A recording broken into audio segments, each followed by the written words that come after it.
Okay, everyone can see the title slide. Yes. It is certainly my pleasure. It is my pleasure to participate in this meeting, and I always enjoy interacting with my colleagues in China. I'll be talking about how we manage periprosthetic fractures, giving you an overview, and specifically how we can meet the challenges of these fractures with the NCB plating system. Here are my disclosures.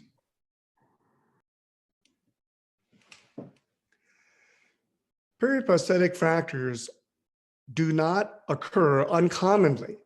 In fact, they have an overall rate of approximately 4%.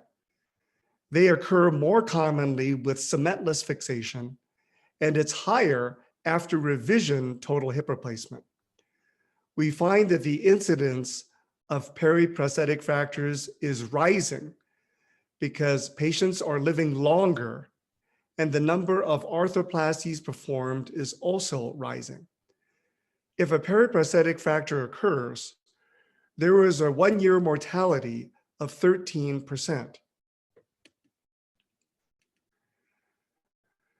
These fractures occur more commonly in the femur, and it's likely that we will miss this if this occurs intraoperatively as an iatrogenic fracture caused by the surgeon.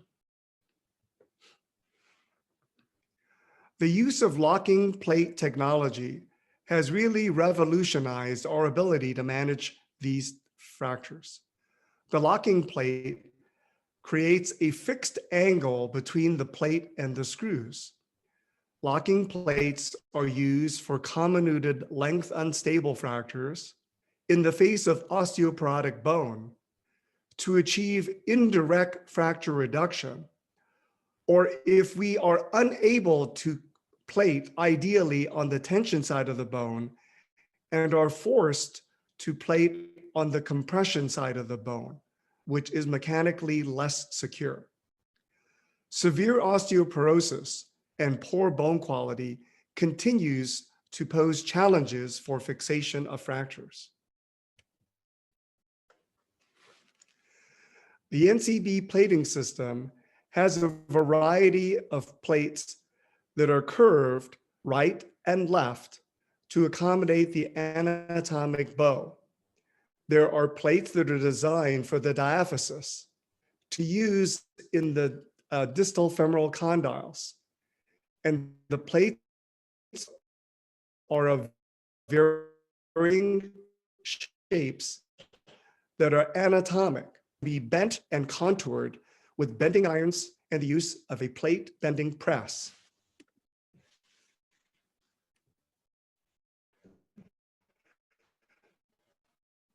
The plate can be very specialized, as you see here.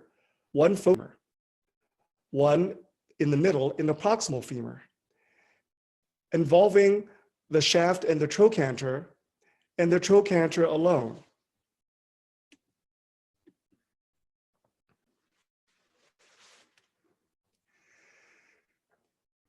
A key design concept of the NCB plating system, which stands for non-contact bridging, is to minimize the contact between the plate and the bone. This spares the periosteal circulation. You can vary the degree of contact with the use of 1, 2, or 3 millimeter spacers. This increases the gap of non-contact between the plate and the bone. These locking caps and spacers are threaded into the plate holes prior to insertion of the plate. Notice an unusual feature of this plate. They have these indentations called scallops. These scallop indentations allow greater ease of contouring and allows promotion of bending the plate in between the holes rather than through the screw hole, which will distort it.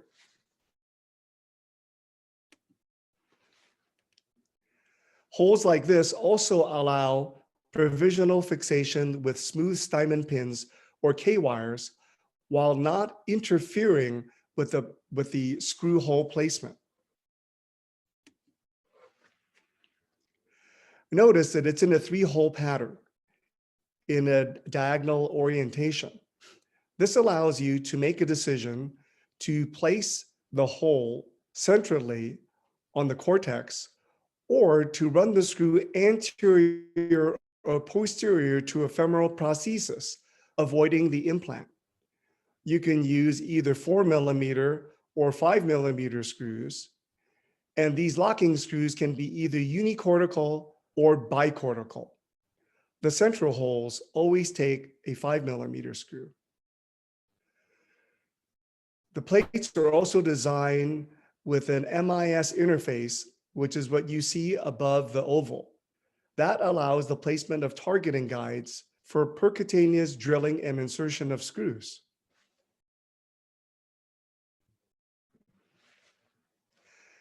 Each of the holes for the locking screws is called polyaxial, meaning each screw in each hole can angle within a 30-degree cone. So it gives you tremendous versatility in screw placement to avoid a prosthesis or to target areas of better bone quality. Once the screw has been inserted, then the locking cap is put into place, locking the angle of the screw and now converting this into a fixed angle that will not change.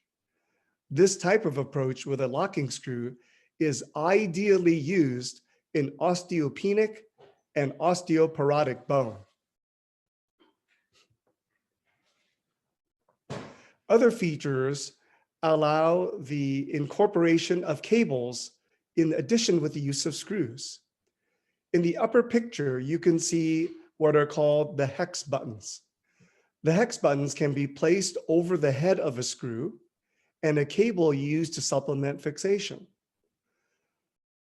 The gold and blue locking plate cable buttons can also be placed in screws into holes where no screw has been placed, also to help secure the use of a cable. So cables can be used independently of screws, and cables can be used in combination with screws to address the unique fracture configuration of the patient and to address the unique aspects of the patient's bone quality.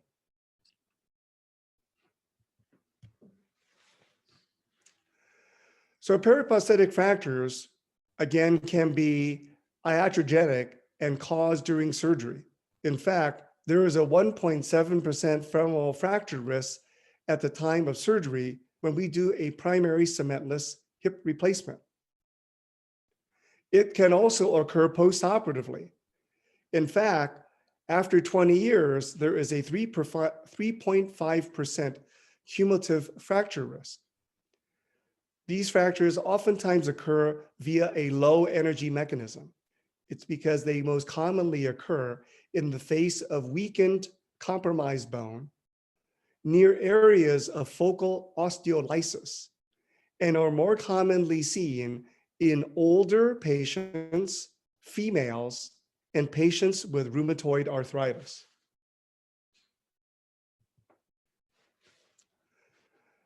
This is the Vancouver classification, first presented by Dr. Clive Duncan in 1995, that classifies the various types of fractures that may involve the prosthesis. The Vancouver type A fractures involve either the greater trochanter or the lesser. The Vancouver B fractures involve the prosthesis, and we will go over those in detail now. Type C are fractures that involve the femur below the prosthesis. You can see in this busy slide an explanation of the various types of Vancouver A, B, and C. And I'll now go over illustrative examples of the type Bs that we are likely to encounter. In the Vancouver B1, the femoral prosthesis is well fixed. It is not loose. In the face of a Vancouver B1 fracture, we will retain the implant and do not plan to revise the prosthesis. This is best treated with a cable plate. The locking plate is ideal. You can also use cortical allograft strut grafts with cables, and you can use hybrid, where you can incorporate a plate with or without cables, as well as an allograft strut in the face of compromised bone. You can see here how this NCB plate combined the use of locking screws in the cortical bone below the tip of the prosthesis, unicortical screws at the level of the prosthesis, and then cables proximally. In the Vancouver B2, the prosthesis is loose, but the bone quality is supportive, so it will allow reconstruction. In the face of the B2 fracture, we will revise the primary stem, frequently with a long stem prosthesis, allowing the long stem to function as an intramedullary nail. We must make sure that the stem is long enough to engage the isthmus and get fixation distally below the tip of the implant, of the primary implant. We can then supplement the fixation with cerclage cables and, if necessary, the use of a plate. In the Vancouver B3, the stem is not only loose, but the bone is non-supportive, meaning that it is poor quality, either due to osteoporosis or comminution or both. In the Vancouver B3, the surgeons will have concerns regarding the quality of the bone that is able to support the implant.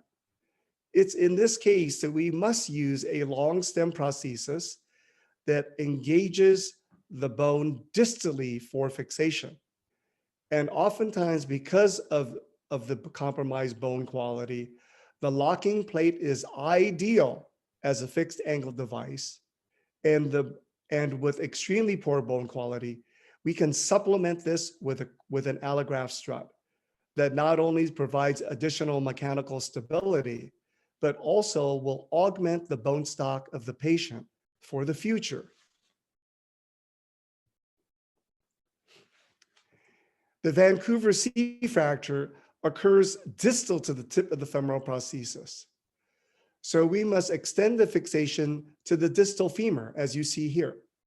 So this periarticular long NCB plate engages the distal femur with bicortical locking screws. The plate is inserted percutaneously, and the MIS targeting device used for percutaneous insertion of screws. But cerclage cables used around the prosthesis to supplement the fixation. It's important to be very careful with regard to screw placement at the prosthesis level, either using a unicortical screw or a bicortical screw if necessary, but aiming anterior to or posterior to the prosthesis in order to not damage the material. Contact between any fixation screw and the implant can potentially cause corrosion as well as lysis. Here is an illustrative case. This is an 85-year-old female who was status post placement of an articulating spacer for periprosthetic joint infection, which was stable. The patient had normal inflammatory markers and was awaiting a reimplantation. This is a patient with many comorbidities, including chronic renal failure and insulin-dependent diabetes. The patient was a household ambulator only with a walker and was a resident at an extended care nursing facility. The patient developed acute onset of left distal thigh pain when she was rolled onto her side by nursing staff. X-rays demonstrated this comminuted fracture as well as severe compromise in bone quality.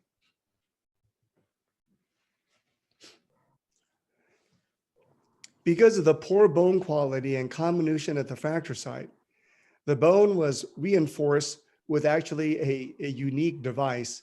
It's an intramedullary polymer balloon that was inflated and cured with monomer to serve as an intramedullary rod. And then this distal femoral NCB locking plate fixed with the use of bicortical screws and supplemented with unicortical screws and cables proximally.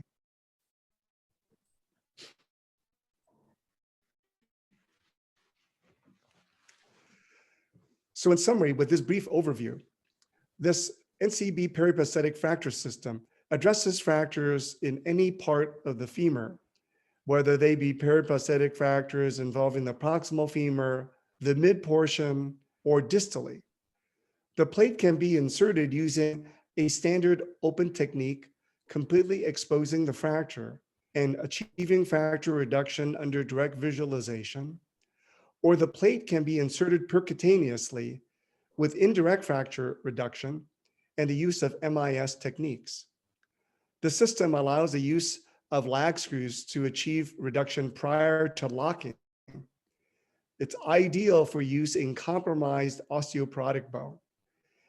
And the reduction in contact against the periosteum with this special plate design reduces the potential compromise in the periosteal blood supply in these older patients who already have compromised biologic potential. Thank you very much for the opportunity to present this information.